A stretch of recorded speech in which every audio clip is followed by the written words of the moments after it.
ሰላም ጤና ይስጥልን እጅጉን የተወደዳችሁና የተከበራችሁ የአዲስ ስፖርት ቤተሰቦቻችን እንደምን አላችሁልን? ከእናንተው ከሆነው ከአዲስ ስፖርት የዩቲዩብ ቻናላችን አዳዲስ ስፖርታዊ ጉዳዮችን ልናካፍላችሁ እነሆ ዳግም ተገናኘን። ስለምታደምጡን ቆይታችሁን ከኛ ጋር ስለምታደርጉ እጅጉን ከልብ አድርገን ነው የምናመሰግነው። በዛሬ ፕሮግራማችን የተለያዩ ስፖርታዊ ጉዳዮችን ወደ እናንተም የምናደርስ ይሆናል። ከነዚህ መካከል ትልልቆቹን የአውሮፓ ክለቦች የተመለከቱ እጅግ በርከት ያሉ ስፖርታዊ ጉዳዮችን ወደ እናንተ እያደረስን ቆይታን እናደርጋለን። እናንተም ቪዲዮአችንን ላይክ፣ ቻናላችንን ሰብስክራይብ እያደረጋችሁ ከኛ ጋር ቆይታን አድርጉ። ከመሸጋገሪያ በኋላ ተመልሰን ስንመጣም ዛሬ ስለሚደረጉ የአውሮፓ ቻምፒየንስ ሊግ ጨዋታዎች፣ በሀገር ውስጥ ስለ ኢትዮጵያ ፕሪሚየር ሊግ እንዲሁ ደግሞ ወደ ውጭ ሀገር ደግሞ እናልፍና ስለ ክለብ እግር ኳስም በስፋት የምናነሳቸው ጉዳዮች ይኖራሉ። እስከ ፕሮግራማችን ፍጻሜ አብራችሁን ቆዩ። ከመሸጋገሪያ በኋላ በድጋሚ ተመልሰን የምንመጣ ይሆናል።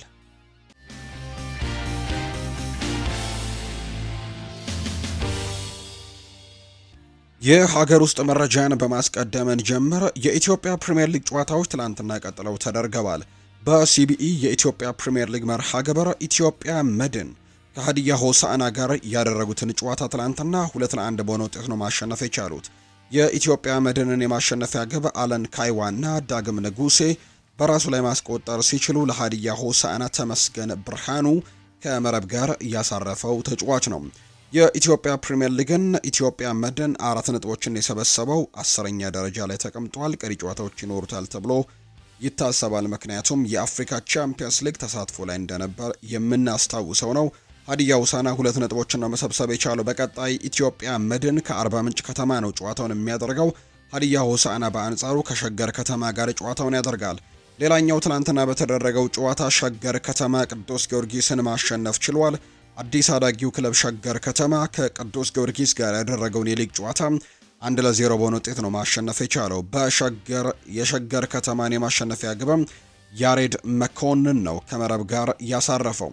ቅዱስ ጊዮርጊስ በውድድር ዘመኑ የመጀመሪያ ሽንፈታቸውን ትናንትና አስተናግደዋል።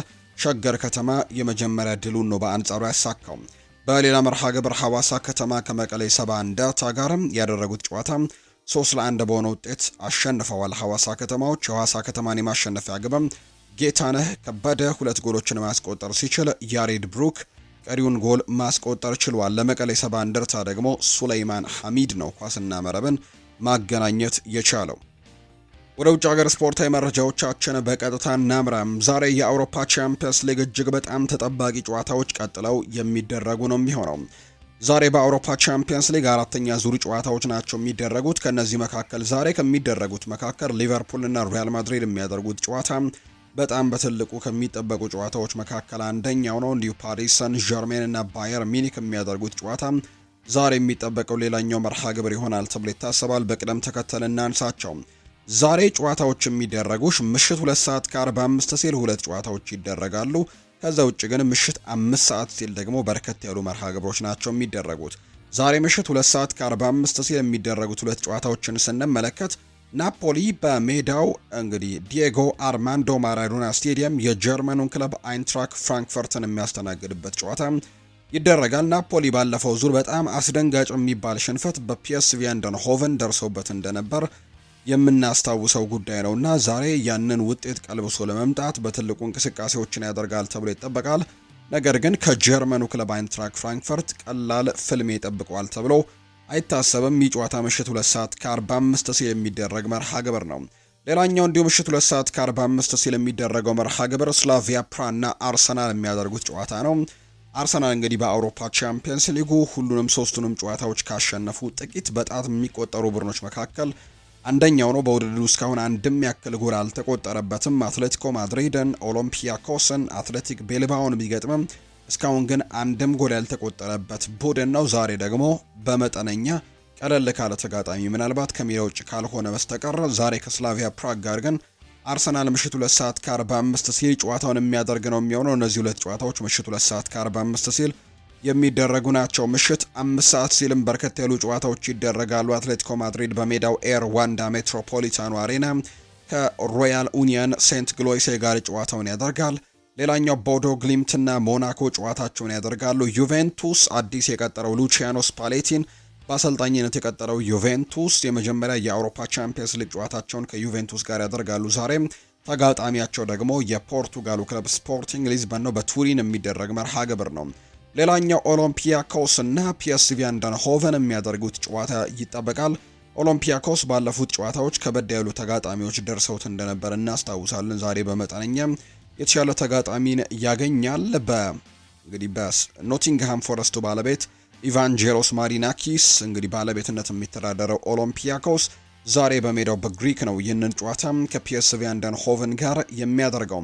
ሌላኛው ዛሬ የሚደረገው ጨዋታ ቶተንሃም በሜዳው ቶተንሃም ሆትስፐርስ ስቴዲየም የዴንማርኩን ክለብ ኤፍሲ ኮፐንሃቨንን የሚያስተናግድበት ጨዋታም እንዲሁ የሚደረግ ነው የሚሆነው። ቀሪዎቹ ሁለት ጨዋታዎች ደግሞ በጣም በጉጉት የሚጠበቁ ጨዋታዎች ናቸው። ምሽት 5 ሰዓት ሲል የሚደረጉት አንደኛው ጨዋታ ፓርክ ደስ ፕሪንሰስ ላይ የሚደረገው ጨዋታ ነው። እንግዲህ ለዋንጫው ከሚገመቱ ትልልቅ ቡድኖች መካከል የሆኑት ፓሪስ ሳን ዠርሜን እና ባየር ሚኒክ እርስ በርስ ጨዋታቸውን የሚያደርጉበት መርሃ ግብር ነው። ይህ ጨዋታ ፓሪስ ሳን ዠርሜን በሜዳው ፓርክ ደስ ፕሪንሰስ ነው ይህንን ጨዋታ የሚያደርገው። የአምናው ሻምፒዮን ፓሪስ ሳን ዠርሜን ዘንድሮ በጣም ጠንካራ አቋምን እያሳየ ከሚገኘው በጀርመን ቡንደስሊጋ በ9 ሳምንታት ጉዞ አንድም ሽንፈት አንድም ነጥብ መጣል ያልገጠመውና ሁሉንም ጨዋታዎች ያሸነፈውን የቪንሶን ኮምፓኒውን ባየር ሚኒክ የሚያስተናግድበት ጨዋታም ዛሬ በትልቅ ጉጉት የምንጠብቀው ጨዋታ ይሆናል ተብሎ ይታሰባል። ፓሪስ ሳን ዠርሜን እና ባየር ሚኒክ ጨዋታቸውን የሚያደርጉ ነው የሚሆነው። ለሁለቱም እንግዲህ ተቀራራቢ የሚባል ግምቶች ናቸው የተሰጣቸው። ሌላኛው ምሽት 5 ሰዓት ሲል የሚደረገው ሊቨርፑል በሜዳው አንፊልድ ሮድ ከሪያል ማድሪድ ጋር የሚያደርጉት ጨዋታ ዛሬ በጉጉት ከሚጠበቁ ጨዋታዎች መካከል አንደኛው ነው። ይህ ጨዋታ አንፊልድ ሮድ ላይ ይደረጋል። ሊቨርፑል በአውሮፓ ቻምፒየንስ ሊግ ባለፈው ጨዋታ እንግዲህ የጀርመኑ ክለብ አይንትራክ ፍራንክፈርት ላይ 5 ግቦችን አስቆጥሮ ማሸነፉን እናስታውሳለን። ዛሬ ደግሞ ከሪያል ማድሪድ ጋር ጨዋታውን ያደርጋል። በኋላ ከሊቨርፑልና ከሪያል ማድሪድ ጉዳዮች ጋር ስናነሳ ከዚህ ጨዋታ ጋር አያይዘን ሰፋ ያሉ ጉዳዮችን ወደ እናንተ የምናደርስ ነው የሚሆነው። ዛሬ የሚደረጉ የአውሮፓ ቻምፒየንስ ሊግ ጨዋታዎች ግን እነዚህን ነው የሚመስሉት።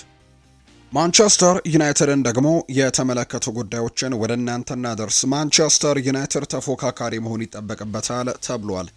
ማንቸስተር ዩናይትድ በመጪው የጥር ተጫዋቾች የዝውውር መስኮት የነቃ ተሳትፎ እንደሚያደርግ ነው በርካቶች የሚጠብቁት። የማንቸስተር ዩናይትድ የፊት መስመር አጥቂ የሆነው ጆሹዋ ዘርክዚ በቂ የመጫወቻ ዕድል ባለማግኘቱ ምክንያትና ለ2026 የዓለም ዋንጫ ለሀገሩ ተሳትፎ ማድረግ ስለሚፈልግ እንግዲህ በጥር ተጫዋቾች የዝውውር መስኮት ማንቸስተር ዩናይትድን የሚለቅበት እድሉ በጣም ሰፊ እንደሆነ በርካቶች ሀሳቦቻቸውን ይሰጣሉ። በዚህ ምክንያት ማንቸስተር ዩናይትድ በጥር ተጫዋቾች የዝውውር መስኮት አጥቂ ለማስፈረም ወደ ዝውውር ገበያው እንደሚወጡ ነው ቤን ጃኮብስ መረጃውን እያጋራ የሚገኘው።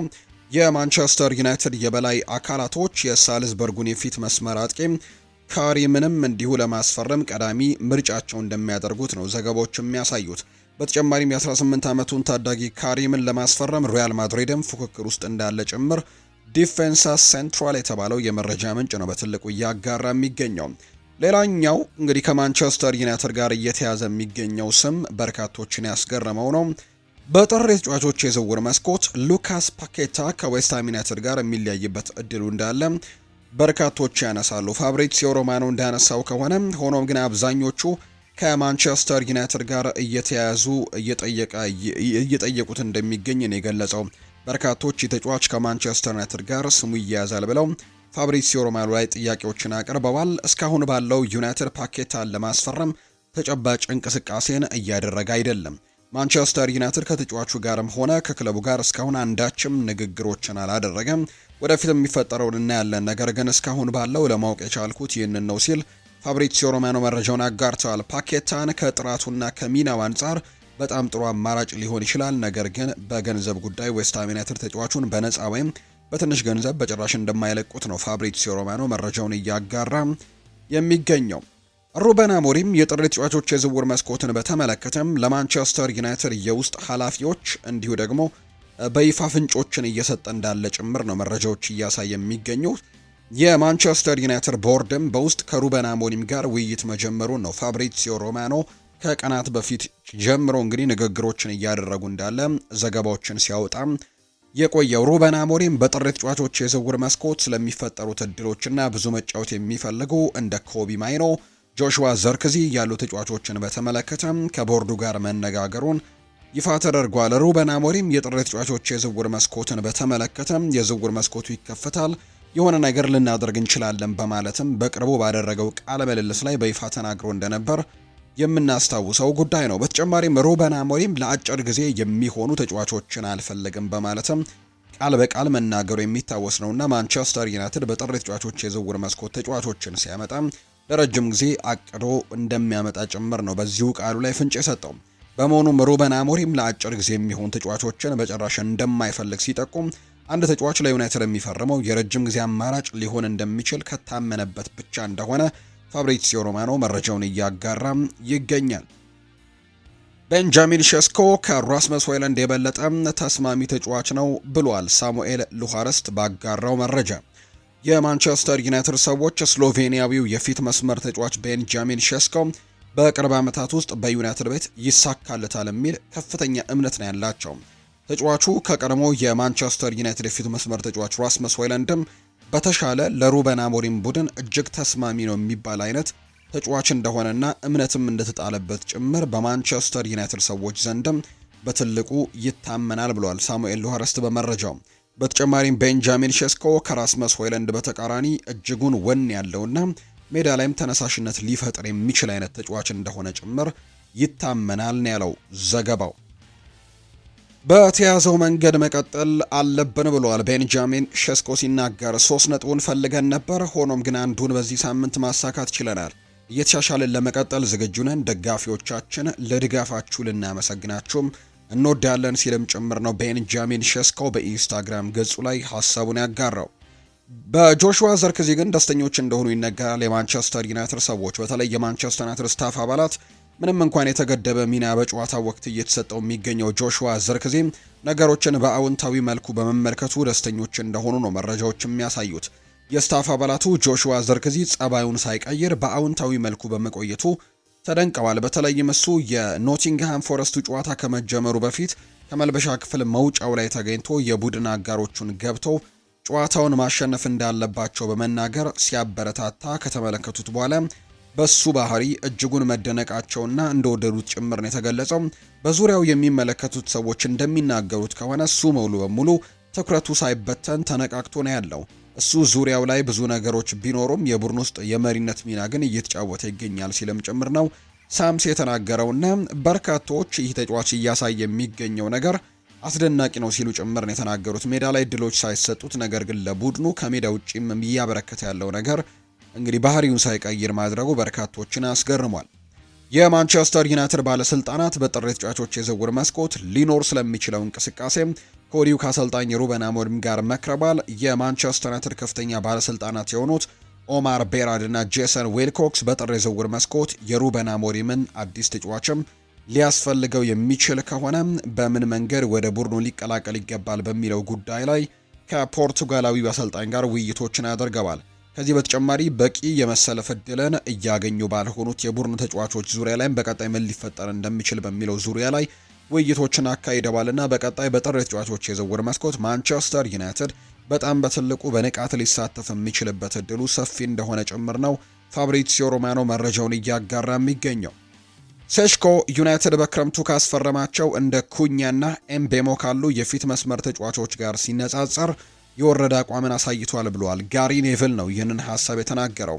የማይመች ይመስላል። በመጀመሪያው አጋማሽ ብዙ ኳሶች ሲጣልበትና ሲሻማለት ነበር። ጥቂት ቢሆንም በጣም ጥሩ እድሎች ነበሩት እና ደግሞ የመጀመሪያው ንክኪ ጥሩ አልነበረም ሲል ነው ጋሪ ኔቭል የተናገረው። ነገር ግን አንዳንድ ጨዋታዎች ላይ በጣም ጥሩ የሚባል እንቅስቃሴን እንዳሳየ ጭምር ነው ግን ጋሪ ኔቭል ከቤንጃሚን ሼስኮ ጋር በተያያዘ ሀሳቦቹን ያጋራው። አርሰናልን የተመለከቱ መረጃዎችን ደግሞ ወደ እናንተ እናደርስ። ቪክተር ዮኬሬሽ ከዛሬው ጨዋታ ውጪ ነው። የአርሰናሉ የፊት መስመር አጥቂ የሆነው ቪክተር ዮኬሬሽ በበርንሌ ጨዋታ የጡንቻ ጉዳት እንዳጋጠመው የሚታወስ ጉዳይ ነው። ቪክተር ዮኬሬሽ በጉዳት ምክንያት ከዛሬው የስላቪያ ፕራግ ጨዋታ ውጪ መሆኑን አሰልጣኝ ሚኬል አርቴታ ያረጋገጡት። ቪክተር ዮኬሬሽ ከዛሬው ጨዋታ ውጪ መሆኑ እርግጥ ሆኗል ያሉት ሚኬል አርቴታ ለምን ያክል ጊዜ እንደሚቆይም ምርመራ መጠየቅ አለብን ሲሉም ጭምር ነው የተናገሩት።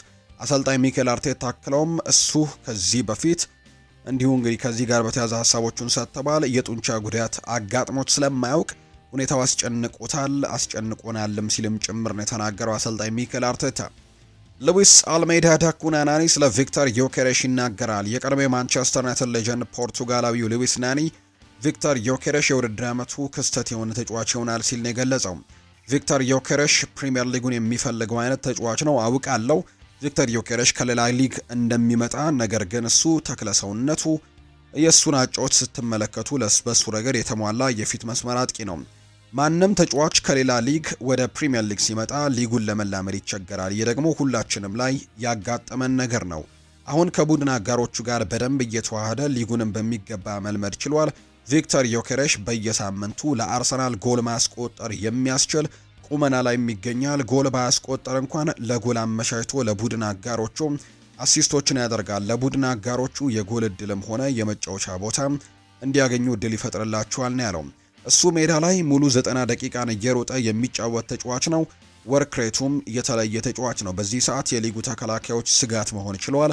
እሱን ለማቆም 2 እና 3 ተጫዋቾችም በየጨዋታው እሱን ማርክ ሲያደርጉ ማየት የተለመደ ሆኗል። እመኑኝ ቪክተር ዮኬሬሽ የውድድር ዓመቱ የሊጉ ክስተት ተጫዋች ይሆናል ሲልም ጭምር ነው የተናገረው። ሉዊስ ናኒ ነው ይህንን ሀሳብ የሰጠው። ዳቪድ ራያ ስለ አርሰናል ምክትል አሰልጣኝ ጋብሪኤል ሄንዜ ይናገራል። እሱ ብዙ ምርጥ ስብዕና የተላበሰ ሰው ነው። ምርጥ ኮች ነው። ሁሌም ደግሞ እኛ ሜዳ ላይ አቅማችን የቻለውን ሁሉ እንድንፋለምም የሚፈልግ አይነት አሰልጣኝ ነው ሲል ጭምር ነው የተናገረው። ከጨዋታ በፊት ሁሌም እንዲህ ይለናል። በተለይም ከዚህ ሊግ እያንዳንዱ ጨዋታዎችን ማሸነፍ ከፈለጋችሁ ጎል እንዳይቆጠርባችሁ በጣም መከላከል ይኖርባቸዋል። ይህ ሊግ በዓለም ላይ እጅግ በጣም ከባድ ሊግ ነው። ጨዋታዎችን ለማሸነፍ በጣም ጥሩ ነው። በጣም ሶሊድ ሆናችሁ ደግሞ በመጫወት ጨዋታውን ማሸነፍ አለባችሁ ብሎም በደንብ ይመክረናል ሲልም ጭምር ነው የተናገረው ስለ ጋብሪኤል ሄንሴ። በዚህ ሲዝን አንዳንድ ጨዋታዎች ላይ በአንዳንድ ጎል ልዩነት ወይም ደግሞ 1-0 በሆነ ውጤቶችም ተጋጣሚዎቻችንን አሸንፈናል። ዋናው ነገር እኛ በ1 ጎል አሸነፍን፣ በ5 ጎል አሸነፍን። ዋናው ነገር እያንዳንዱን ጨዋታ አሸንፈን 3 ነጥብን መውሰድ መቻላችን ነው። ከምንም በላይ ደግሞ ቡድናችን ጎል በቀላሉ አይቆጠርበትም። ይህ ደግሞ ለኛ እንደ ቡድን በጣም አስፈላጊው ነገር ነው ሲልም ጭምር ይናገራል። ብዙ ሰዎች የአርሰናል ጥንካሬ ኋላ መስመሩ ነው ብለው ያምናሉ። ነገር ግን እያንዳንዱ የቡድኑ ተጫዋች በማጥቃትም በመከላከልም ይሳተፋል። ይህ ደግሞ ለኛ ትልቅ ነገር ነው። አርሰናል ጥንካሬ እንግዲህ ለጋብሪኤል ሄንዜም እንግዲህ እያንዳንዳቸው ብዙ ክብር እንዳላቸው ጭምር ነው እየገለጹ የሚገኙትና ግብ ጠባቂው ዳቪድ ራያም ስለ ምክትል አሰልጣኙ ጋብሪኤል ሄንዜም ይህንን ሀሳብ ሰጥቷል። አድናቆትንም ችሮታል። እሱ እንግዲህ በጣም በትልቁ ምክሮችን እየሰጠን ይገኛል ሲልም ጭምር ነው ግብ ጠባቂው ዳቪድ ራያ እየተናገረ የሚገኘው። የአርሰናሉ ስፖርቲንግ ዳይሬክተር አንድሪያ ቤርታ በጥር የተጫዋቾች የዝውውር መስኮት ሲከፈትም ተቀዳሚ ምርጫቸው የቦርንመዙ አንቷን ሴሜኒዮ እንደሆነ በርካቶች ያምናሉ። ከውስጥ የሚወጡ የዜና ምንጮች እንደሚናገሩት ከሆነ አርሰናል አንቷን ሴሜኒዮን ይፈልጋል። አንድሪያ ቤርታ ይህንን ተጫዋች ለማስፈረም እንቅስቃሴዎችን ማድረጉ አይቀሬ እንደሆነ ነው የተገለጸው። ሴሜኒዮ ከመጣ ማርቲኔሊ ወይም ትሮሳርድ አንዳቸው አርሰናልን ለመልቀቅም ይገደዳሉ ተብሎ እንደሚጠበቅ ነው መረጃዎች በትልቁ እያጋሩ የሚገኙት። አርሰናል፣ ማንቸስተር ሲቲ እና ባየር ሚኒክ የፌኖርዱን የቀይ መስመር ተከላካይ የሆነው ጂኦቫኒ ሪድን ለማስፈረም ፍላጎት አላቸው። ከአርሰናል፣ ማንቸስተር ሲቲ እና ባየር ሚኒክ የተውጣጡ ስካውቶችም የሆላንዳዊውን ከ21 ዓመት በታች በቅርበት እየተከታተሉት እንደሚገኝ ጭምር ነው ቴሌግራፍ የተባለው የመረጃ ምንጭ እየገለጸ የሚገኘው። ሊቨርፑልን የተመለከቱ ጉዳዮችን እናንሳ። ሊቨርፑል ተጫዋቹ ልምምድ አልሰራም። የመርሲሳይዱ ክለብ ሊቨርፑል የፊት መስመር ተጫዋች የሆነው አሌክዛንደር ኢሳክ ልምምድ አለመስራቱ ይፋ ተደርጓል። ሊቨርፑል ዛሬ ከሪያል ማድሪድ ጋር ጨዋታ እንደሚያደርግ ይታወቃልና ከሪያል ማድሪዱ ጨዋታ በፊትም ልምምድ የሰሩ ሲሆን ነገር ግን አሌክዛንደር ኢሳክ በልምምዱ ላይ አልተሳተፈም። በሌላ በኩል ከርቲስ ጆንስ ወደ ልምምድ ሲመለስ አሊሰን ቤከር በቡድን ልምምድ ላይ ሳይሳተፍ እንደቀረ ነው መረጃዎች እያሳዩ የሚገኙት።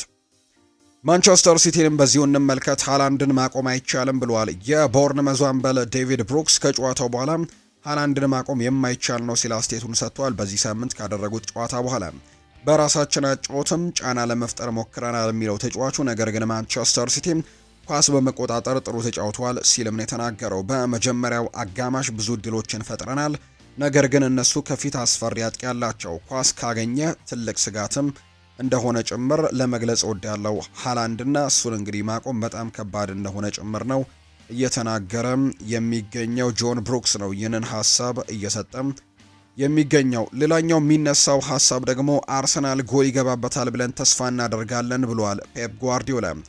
እንግዲህ የማንቸስተር ሲቲው አሰልጣኝ ፔፕ ጓርዲዮላ ከቦርንመዝ ጋር ባደረጉት ጨዋታ በጣም ብስጭት ውስጥ እንደነበሩ ነው የተናገሩት። የቦርንመዝ ጎል ባለመሻሩ በጣም ተበሳጭቻለሁ ነው የሚሉት። ከጨዋታው በኋላ በነበራቸው ፕሬስ ኮንፈረንስ ላይ ለዶናሩማ ለምን ጥፋት እንዳልተባለለት ማመን አልቻልኩም ሲልም ጭምር የተናገረው።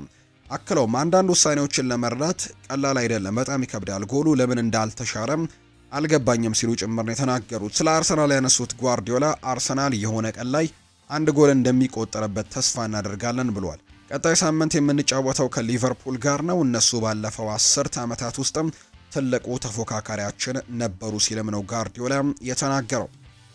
አርሰናል በመከላከል ሌላ ታሪክ ላይ ነው ብሏል ፔፕ ጓርዲዮላ። የማንቸስተር ሲቲው አሰልጣኝ ፔፕ ጓርዲዮላ የአርሰናል የኋላ መስመር እንዳስደነቃቸው ነው የገለጹት። የአርሰናል የተከላካይ ክፍል ሌላ ታሪክ ውስጥ ነው ያሉት ፔፕ ጓርዲዮላ በ15 ጨዋታዎችም 3 ጎሎችን ማስተናገድ እብደት ነው ሲሉ ጭምር ነው የተናገሩት። ከአርሰናል ጋር ለዋንጫ ለመፎካከር መጀመሪያ አንድ ጎል እንኳን ሊገባባቸው ይገባል ሲል ጓርዲዮላ ከአርሰናል የመከላከል ጥንካሬና እንዲሁ ጎል ካለመቆጠሩ ጋር በተያያዘ የተለያዩ ጉዳዮችን እያነሳ የሚገኘው ፔፕ ጓርዲዮላ ይናገራል። በጣም ጥሩ ተጫውተናል፣ በኳሱ በጣም ብልህ ነበረን፣ ቦርንመዝ በጥሩ ሁኔታ ተጫውቷል፣ ነገር ግን ደግሞ ኤርሊንግ ሃላንድ እንደገና ወሳኝ ነበር ሲልም ጭምር ነው የተናገረው። ሮያን ሸርኪ በመጨረሻም ሶስተኛው ጨዋታ ጥሩ ነገርን አሳይቶናል፣ በድፍረትና በራስ መተማመን ይጫወታል፣ ነገር ግን አሁንም ከፕሪሚየር ሊጉ ሪትም ጋር ትንሽ ተጨማሪ መላመድ ይኖርበታል። በስዋንዚ ጨዋታ ለኦማር ማርሙሽ አሲስት አድርጓል፣ ራሱም ጎል አስቆጥሯል። ከቦርንመዝ ጋርም እንዲሁ 2 አሲስቶችን አድርጓል። ልዩ ተሰጥኦ አለው። ከአጥቂዎች ጋርም ያለው ግንኙነት በጣም ልዩ ነው። ነገር ግን ያ ብቻ አይደለም፣ ብዙ ነገሮች አሉትም።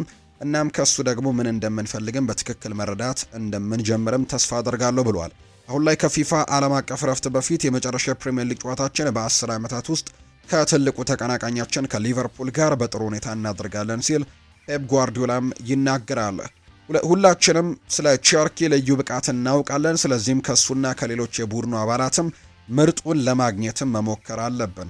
2 አሲስቶችን አድርጓል በዚህ ሳምንት ባደረገው ጨዋታ። ስለዚህ ወደፊት ከሱ ተጨማሪ አሲስቶችን እንደምናገኝም ተስፋ አደርጋለሁ ብሏል። ኤርሊንግ ብራውት ሃላንድ ነው ይህንን ሀሳብ የሰጠው። በዚህ ሳምንት ከቦርንመዝ ጋር ባደረጉት ጨዋታ ሃላንድ ላስቆጠራቸው 2 ጎሎች ሁለቱንም አሲስት ያደረገው ራያን ሸርኪ እንደነበር የምናስታውሰው ነው። ራያን ሸርኪ አሁንም ከቡድኑና ከፕሪሚየር ሊጉ ጋር ለመላመድ ጊዜ ያስፈልጉታል። ባለፉት 2 ጨዋታዎች 4 የጎል ተሳትፎዎች ነበሩት። በጊዜ ሂደት የቡድኑ አጮትን እንደሚረዳም ተስፋ አደርጋለሁ ሲልም ጭምር ነው ፔፕ ጓርዲዮላ እየተናገረም የሚገኘው። ቸርኪ በስዋንዚ ጨዋታ ለኦማር ማርሙሽ ወሳኝ የሆነ ኳስ አመቻችቶ ካቀበለና 1 ጎል ካስቆጠረ በኋላ በዚህ ሳምንት ደግሞ በቦርንመዙ ጨዋታ ላይ 2 አሲስቶችን አድርጓል። ልዩ ተሰጥኦ እንዳለው ጭምር ይናገራሉ። የቡድን አጋሮቹ ጋርም በአጥቂ መስመር ካሉ ተጫዋቾች ጋር ጥሩ ግንኙነት አለው። ይህም ደግሞ ልዩ ያደርገዋል። ነገር ግን ይህንን ብቻ አንጠብቅ፣ ከሱ የሚያስፈልገንን ቀስ በቀስም ለማግኘት እየሰራን ነው ሲልም ጭምር ነው የተናገረው። ሌላኛው ኤርሊንግ ሃላንድ የቀረበለት ጥያቄ ሃትሪክ መስራት የምትችልበት ጨዋታ ነበርና ለምን ተቀይረ ወጣ የሚል ጥያቄ የቀረበለት ነበር። ነገር ግን ይህንን ጥያቄ ምላሽ የምታገኙት ከኔ ሳይሆን ከፔፕ ጓርዲዮላ ነው ሲልም ጭምር ነው ምላሹን የሰጠው። የቼልሲን ጉዳዮች እናንሳ። ቼልሲ ከካይሴዶ ጋር የውል ማራዘሚያን በተመለከተ ለመነጋገር ፍላጎት አለው። ለኮል ፓልመር እንዳደረጉት ሁሉ እሱንም ሊሸልሙት ይፈልጋሉ። ነገር ግን ይህ በሚቀጥሉት ጊዜያት ይፈጸማል ተብሎ የሚጠበቅ ነገር አይደለም። ካይሴዶ በክለቡ በጣም ደስተኛ ነው። ይህ ደግሞ በሞይስና በቼልሲ መካከል ያለው የጋራ ስሜት ነው ሲልም ጭምር ነው ፋብሪዚዮ ሮማኖ የተናገረው። ቶማስ ፍራንክ ስለ ቶትናም ሆትስፐርስ ብቃት ይናገራል። በጣም ያማል፣ እንዲህ ያለ ትንሽ ነገር በአንድ ጨዋታ የፈጠረ ቡድን አጋጥሞኝ አያውቅም ሲልም ጭምር ነው ቶማስ ፍራንክ ስለ ቶትናም ብቃት የተናገሩት። ጄሚ ሬድናፕም ይናገራል። ሞይስ ካይሴዶ የሚያደርገው የሜዳ ሽፋን፣ የጨዋታ ፍላጎቱ፣ ጥንካሬውና በኳስ ላይ ያለው ጥራት በእውነት አስደናቂ ነው። የቡድኑ ችግሮችን ያስወግዳል፣ እናም የተነጠቁ ኳሶችንም ተከታትሎ ይቀማል። እሱ ወርልድ ክላስ ተጫዋች ነው። በቸልሲ በዚያ ቦታ ላይ እንደ ኒጎሎ ኮንቴና ክላውድ ማኬሌሌ ያሉ ምርጥ ተጫዋቾች ነበሩት። ነገር ግን በ23 ዓመቱ ሞይስ ካይሴዶ በእያንዳንዱ ጨዋታ በጣም አስደናቂ ነው ሲልም ጭምር ነው የተናገረው። በዚሁ የሪያል ማድሪድ ጉዳዮችን እናንሳ። ማድሪድ ተጫዋቹ ከሊቨርፑል ጨዋታ ውጪ መሆኑ ተረጋግጧል። የሪያል ማድሪዱ የመስመር ተጫዋች የሆነው ፍራንኮ ማስተንቱኖ ከዛሬው የሊቨርፑል ጨዋታ ውጪ መሆኑ ይፋ ተደርጓል። ተጫዋቹ በሳምንቱ መጨረሻ የተደረገውን የቫሌንሲያ ጨዋታ ከህመም ስሜት ጋር ማጠናቀቁን የተነገረው ተጫዋቹ ባጋጠመው ጉዳት ተፈጥሯዊ ባህሪ ምክንያትም የተቀመጠ የመመለሻ ቀነ ገደብ እንደሌለውና ከዛሬው ጨዋታ ግን ውጪ መሆኑ ጭምር ነው የተረጋገጠው። ሪያል ማድሪድ በዛሬው የሊቨርፑል ጨዋታ በቀይ መስመር ቦታ ላይ ማንን ያሰልፋል የሚለው ጉዳይ በርካቶች የሚጠብቁት ጥያቄ ነው። ፌዴሪኮ ቫልቬርዴ በቋሚ አስተላለፍ ውስጥም ይዞ ይገባል ተብሎ እንደሚጠበቅ ነው መረጃዎች የሚያሳዩት። ትሬንት አሌክዛንደር አርኖልድ አሁንም ካጋጠመው ጉዳት ሙሉ ለሙሉ አለማገገሙ ነው የሚነገረው። አርኖልድ ከጉዳት የመመለሻ ጊዜው 8 ሳምንት ሊሆን አሁን ገና 7ኛ ሳምንቱ ላይ መሆኑ ነው የተገለጸው። ይህንን ተከትሎ ትሬንት አሌክዛንደር አርኖልድ በዛሬው ጨዋታ ላይ በቋሚነት ይሰለፋል ተብሎ በጭራሽ እንደማይጠበቅ ነው መረጃዎች የሚያሳዩት። የቀድሞ ክለቡንም ምናልባት ከተጠባባቂ ወንበር ተነስቶ ሊገጥም እንደሚችል የሚያሳዩ መረጃዎች በትልቁ እየወጡ ይገኛሉ እንጂ በቋሚነት ግን የመሰለፍ እድሉ ጠባብ እንደሆነ ነው መረጃዎች የሚያሳዩት። ሪያል ማድሪድ አርዳ ጉሌር ጉዳት እንዳልደረሰበት አስታውቋል። ነገር ግን ሻቪ ትንሽ ስጋት ስላደረበት ብቻ በዚህ ሳምንት ባደረጉት ጨዋታ ተቀይሮ እንዲወጣ ተደርጓል እንጂ ጉዳት ግን እንዳልደረሰበት ነው ዘ አትሌቲክ የተባለው የመረጃ ምንጭ የተናገረው። ኬሊያን ምባፔ ፍጹም ቅጣት ምት ለሌላ ተጫዋች አይሰጥም ተብሏል። የሪያል ማድሪድ የፊት መስመር ተጫዋች ኬሊያን ምባፔ ከዚህ በኋላ የፍጹም ቅጣት ምት ኃላፊነትን ለሌላ ተጫዋች ላለመስጠት መወሰኑን የተነገረው። ቪኒ ጁኒየር በቫሌንሲያው ጨዋታ ያገኘውን የቡድኑን ሁለተኛ የፍጹም ቅጣት ምት እንግዲህ ኤምባፔ ለቪኒ ጁኒየር አሳልፎ ሰጥቶ ቪኒ ጁኒየር መሳቱ ይታወሳል። ኤምባፔም ሃትሪክ መስራት የሚችልበትን አጋጣሚ ነው ሳይጠቀምበት የቀረውና ኤምባፔ ራሱ የመጀመሪያው የፍጹም ቅጣት ምት መቺ ተጫዋችም አድርጎ እንደሚመለከት የተነገረው። ይህንን ውሳኔ የወሰነውም በዚሁ ምክንያት መሆኑን ለክለቡ ቅርበት ያላቸው ምንጮች ይገልጻሉ።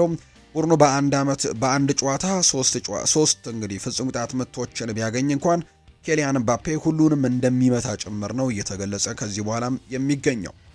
ትሬንት አሌክዛንደር አርኖልድ ይናገራል። ስላንተ ሳሰብ ሁልጊዜም ፈገግላለሁ ብሏል። የስፔኑ ክለብ ሪያል ማድሪድ ቡድን አባላት ትላንትና በአንፊልድ በመገኘት ከወራት በፊት ህይወቱ ያለፈውን ዲዮጎ ዦታን አስበዋል።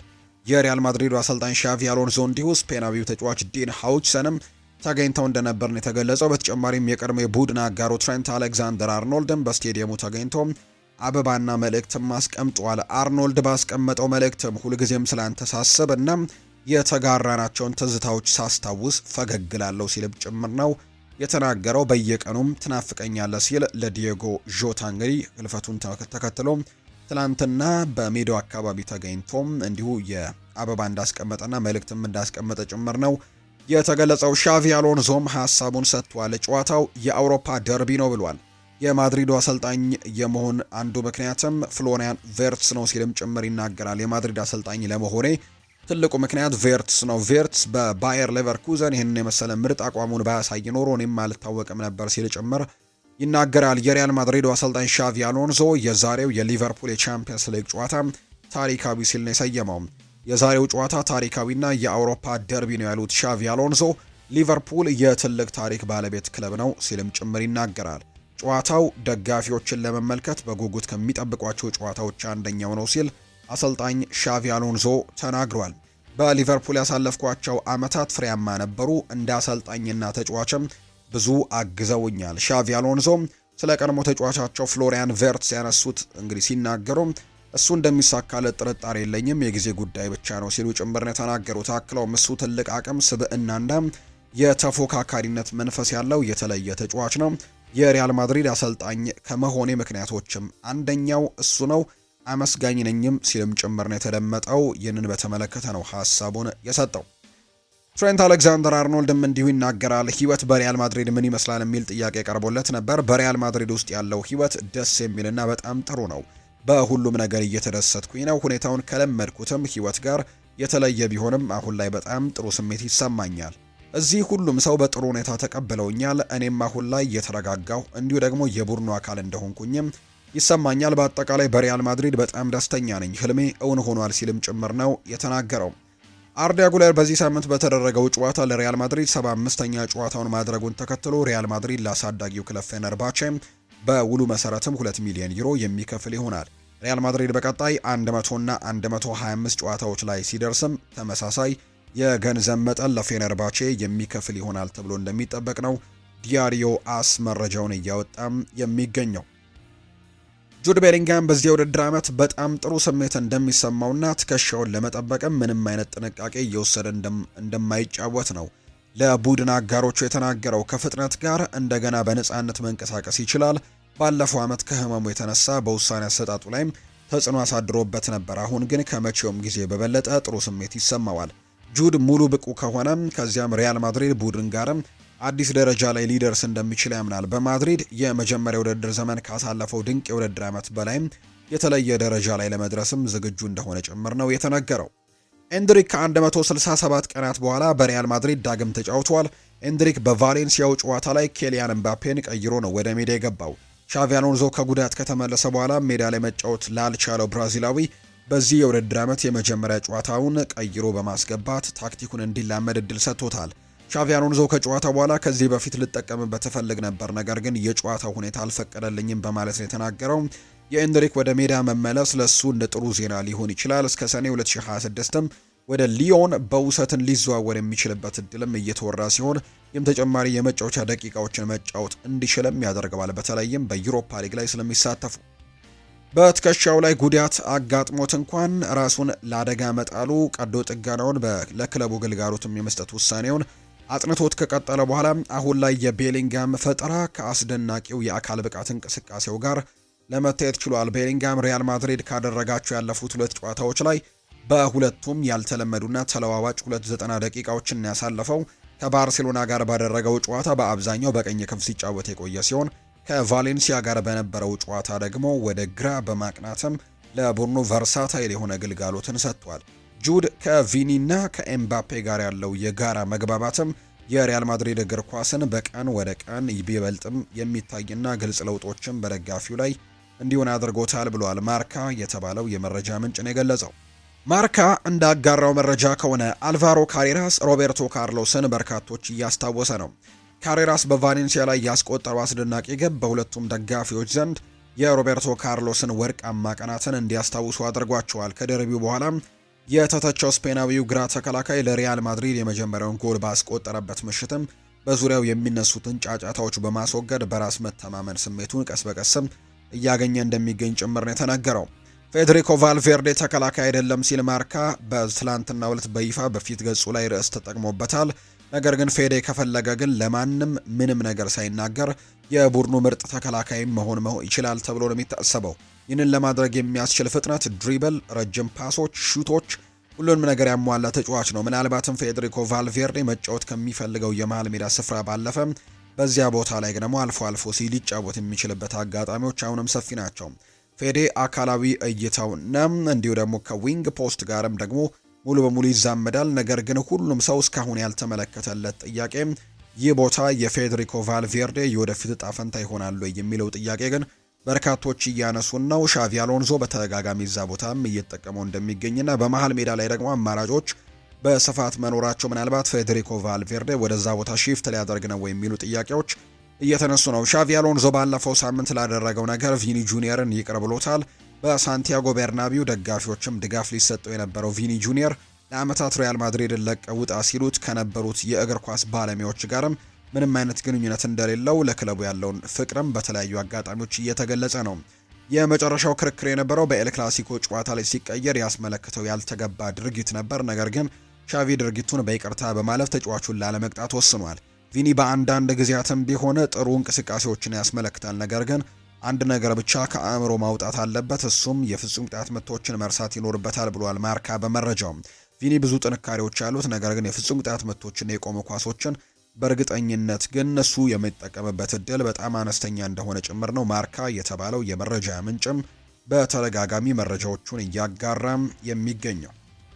ሮናልዶ የሳምንቱ ምርጥ ተጫዋች ተብሏል። ፖርቱጋላዊ ተጫዋች ክሪስቲያኖ ሮናልዶ የሳዑዲ አረቢያ ሊግ የሳምንቱ ምርጥ ተጫዋች ተብሎ ተመርጧል። ክሪስቲያኖ ሮናልዶ እንግዲህ አልናስር አልፈያህን ሲያሸንፍ 2 የማሸነፊያ ግቦችን ማስቆጠሩን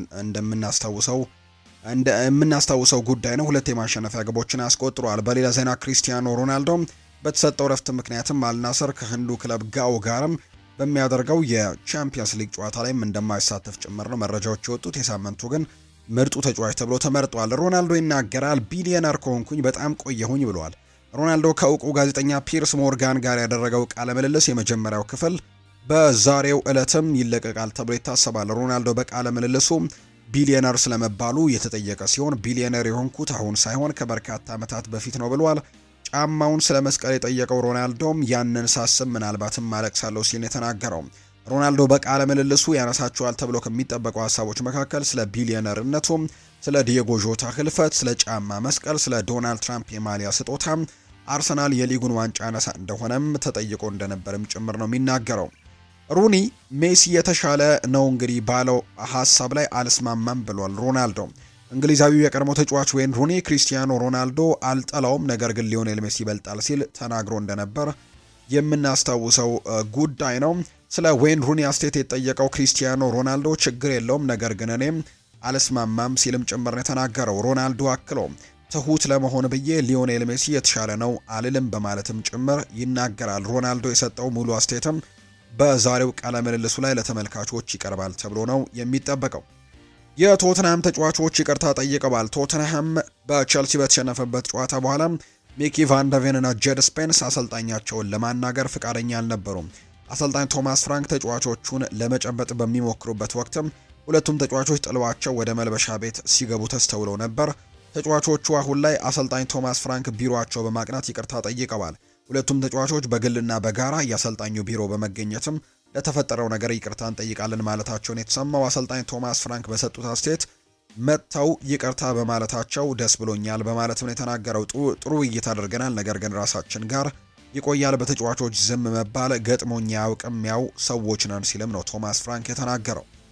ወልቭስ አሰልጣኝ ለመሾም እያናገረ ነው። አሰልጣኙን ያሰናበተው የፕሪሚየር ሊጉ ክለብ ወልቭስ አዲስ አሰልጣኝ ለመሾም እያናገረ መሆኑን ዘገባዎች ይወጣሉ። የተለያዩ አሰልጣኞችን እያናገረ ነው። በተለይ ደግሞ የቀድሞ አሰልጣኛቸው የነበረው ጋሪ ኦኔልን በኃላፊነት ለመሾም ሙከራዎችን አድርገው ነበር፣ ነገር ግን የተሳካ አይመስልም። በሌላ በኩል ወልቭስ ጎን ለጎን የቀድሞውን የማንቸስተር ዩናይትድ አሰልጣኝም ኤሪክ ቴን ሃግን እየተመለከቱ መሆኑን ነው ዘ አትሌቲክ ያስነበበው።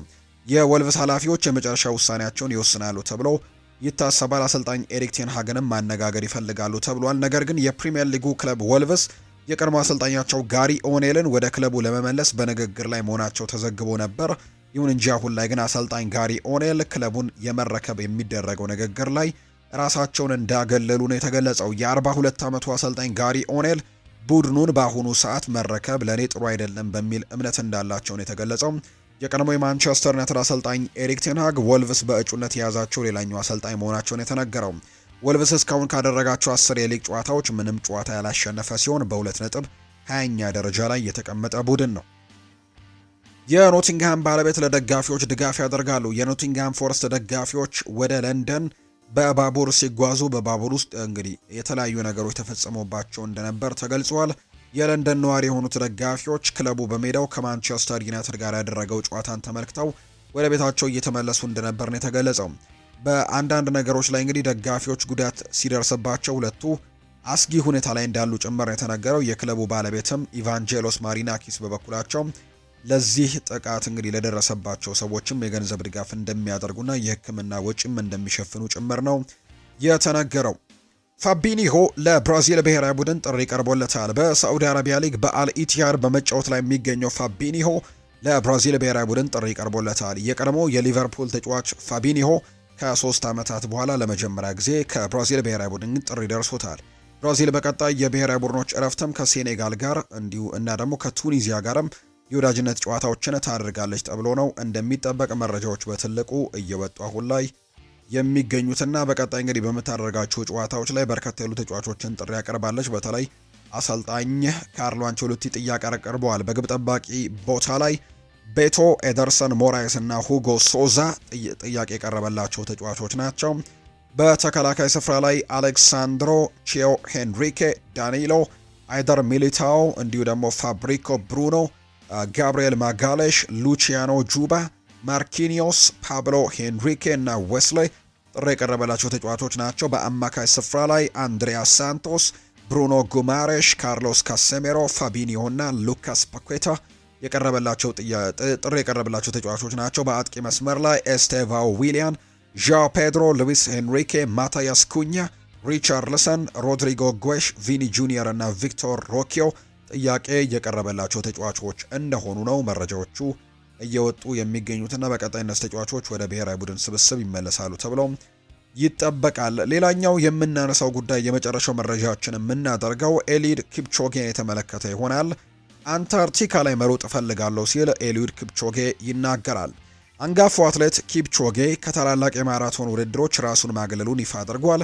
በ40 ዓመቱ በተካሄደው የኒውዮርክ ማራቶን ተሳትፎ 17ኛ ደረጃን ይዞ ያጠናቀቀው ኬንያዊው እንግዲህ ፊቱን ከትራክ ወደ ማራቶን ካዘሯ በኋላ የቀረው ብቸኛ ውድድር የኒውዮርክ ማራቶን እንደነበረና እሱን በማሳካቱም ደስተኛ መሆኑን ይገልጻል። ማራቶን የማቆም አርጅቻ አይደለም ያለው አንጋፋው አትሌት ሁልጊዜም ወደ ውድድር የምገባው ለመሳተፍ ሳይሆን ለማሸነፍ ነው። የሽልማት መድረኩ ላይ መቆም እፈልጋለሁ። አሁን ባለው ተጨባጭ እውነታ ደግሞ ውድድሮችን ጀምሮ ለመጨረስ የሚያስችል እንጂ የሽልማት መድረክ ላይ ለመቆም የሚያስችል ጉልበት አለኝ ወይ? አይመስለኝም። ስለዚህ በክብር ማቆም የተሻለ ነው። ጥንካሬ ግን አሁንም አብሮኝ እንዳለ ነው። ሌላው ቀርቶ በሳዑዲ አረቢያ ሙቀት ውስጥም እንኳን 50 ኪሎ ሜትሮችን ሮጦ ለመጨረስ የሚያስችል አቅም እንዳለኝ ግን ጠንቅቄ ያውቃለሁ ብሏል። ኪፕቾጌ ወርልድ ማራቶን ሜጀርስ ተብለው ከሚጠሩት መድረኮች ራሱን ቢያገለም በተለያዩ ቀለል ያሉ ውድድሮች ላይ ግን በመሳተፍ በወጣቶች ዘንድ መነቃቃትን እንደሚፈጥር ነው የገለጸው። ከዚህ በተጨማሪ ቀጣይ ህልሙን አስመልክቶ ሲጠየቅም ያልተሞከሩ ነገሮችን በመሞከር ለአዲሱ ትውልድ ጥሩ ምሳሌ ለመሆን እፈልጋለሁ። ስለዚህም ከተሳካልኝ አንታርክቲካ ላይ መሮጥ እፈልጋለሁ ሲል ነው በሳቅ ታጅቦ የመለሰው። ኤሊድ ኪፕቾጌ በዓለም አትሌቲክስ ከፍተኛ ደረጃ በተሰጠው 7 ዋና ዋና ታላቁ የማራቶን ውድድሮች የበርሊን፣ የለንደን፣ የቦስተን፣ የቶኪዮ፣ የሲድኒ፣ የቺካጎና የኒውዮርክ ማራቶን ላይ በሙሉ በመሳተፍ በማሸነፍም ብቸኛው አትሌት ሆኗል። ለዚህ ክብሩም ከኒውዮርክ ማራቶን በኋላ ባለ 7 ኮከብ አትሌቱን የሚያረጋግጥ የክብር ሜዳሊያም ተሸልሟል። እሱም በእንባ ታጅቦ ስንብቱን ይፋ አድርጓል። ኤሊድ ኪፕቾጌ ከማራቶን ውድድርም ከአትሌቲክስም ራሱን እንዳገለለ ጭምር ነው መረጃዎች እየወጡ የሚገኙት። የተወደዳችሁና የተከበራችሁ ቤተሰቦቻችን ለዛሬ ያዝንላችሁ አዳዲስ ስፖርታዊ ጉዳዮቻችን እነዚህ ነው የሚመስሉት። ስላደመጣችሁን፣ ስለተከታተላችሁን፣ ቆይታችሁን ከኛ ጋር ስላደረጋችሁ እጅጉን ከልብ አድርገን ነው የምናመሰግነው። በዛሬ ፕሮግራማችን የተለያዩ ስፖርታዊ ጉዳዮችን ስናነሳ ቆየን። የተለያዩ ስፖርታዊ ጉዳዮችን ያነሳንበት ፕሮግራማችንም ይህንን ይመስል ነበር። ቆይታችሁን ከኛ ጋር ያደረጋችሁ በሙሉ ላቅ ያለ ምስጋናችንን ለእናንተ ማቅረብ እንወዳለን። ፏርባሩ የዛሬውን ፕሮግራም እየመራው ከእናንተ ጋር ቆይታን አደረግኩኝ። በቀጣይ ፕሮግራሞቻችን በድጋሚ ተመልሰን እንገናኛለን። መልካም ጊዜ እንዲሆንላችሁ ነው በአክብሮት የምመኘው።